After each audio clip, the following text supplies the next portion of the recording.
Bagaimana caranya menjadi orang yang sukses, yang membanggakan kedua orang tua? Bagaimana caranya supaya antum sukses dan antum menjadi orang yang dibanggakan orang tua? Bangga orang tua antum punya anak seperti antum. Bagaimana caranya? Caranya antum kuliah ke Pekanbaru, jangan minta duit sama dia. Ada duit kau? Ada, mak. Terus gimana caranya Pak Ustadz biar supaya ada duit sementara dia tak ngirim duit? Kerja.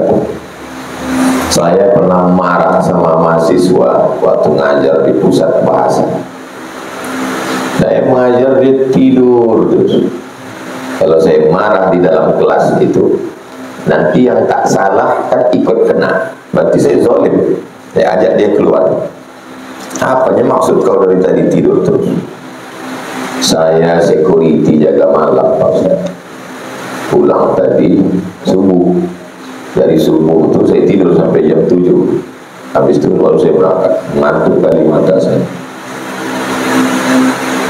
Lama saya menunggu. Rupanya dia biaya sendiri kuliah.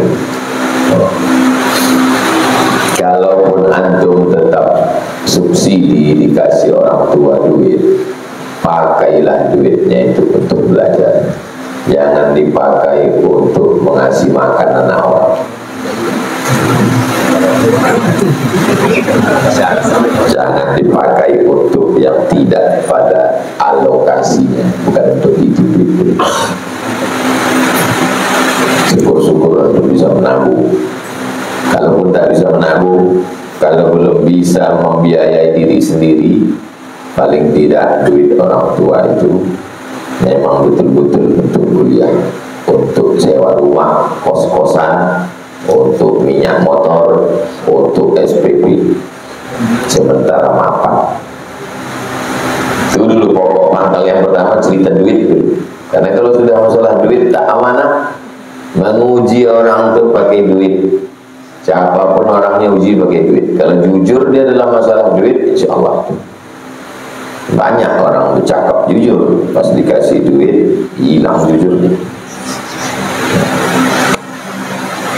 Setelah duit baru masalah sukses belajar, serius belajar.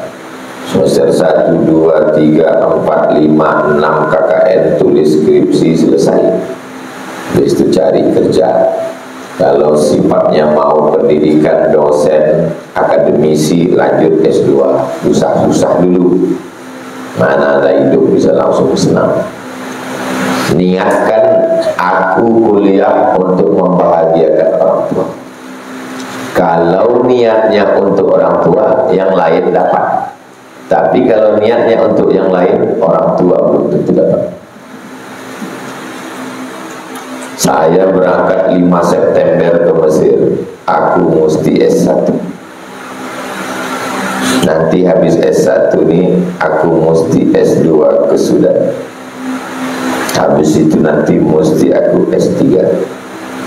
Setelah dapat ketiga ijazah LC, MA, doktor, ku bawa nanti ijazah ini ke Malaysia. Aku mau jadi dosen di Kuala Lumpur karena gajinya di Malaysia besar. Di Indonesia dosen artinya gajinya 2 sen. Itu dulu yang ada di dalam pikiran saya.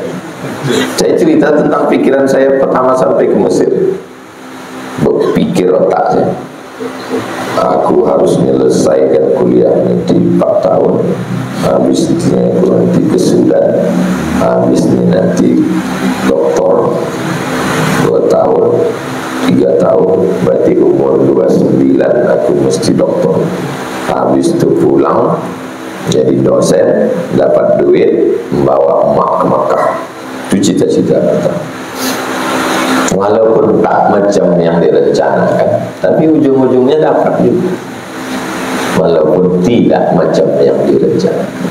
Kalau rencana saya sebelum umur 30, 24, 28, 29. Baru doktor 2019, umur 42, baru dokter. Mak udah meninggal, berliku jalan.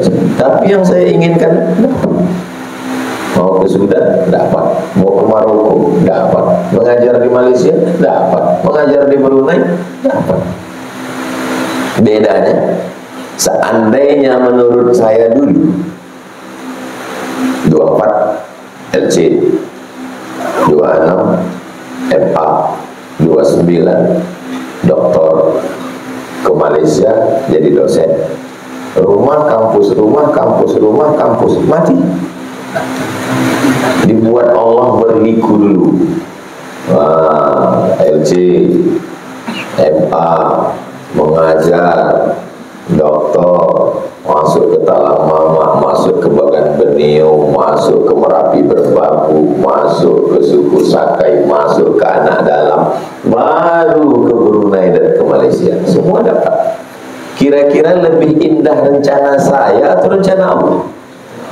Lebih indah rencana Allah. Lebih ada explorernya, lebih ada adventure, ada petualangan.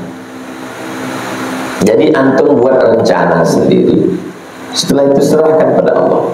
Sesuai rencana antum dengan rencana Allah, berarti Allah ingin antum bersyukur. Tak sesuai rencana antum dengan rencana Allah, berarti Allah ingin antum bersabar, yang pada akhirnya nanti antum tetap juga bersyukur.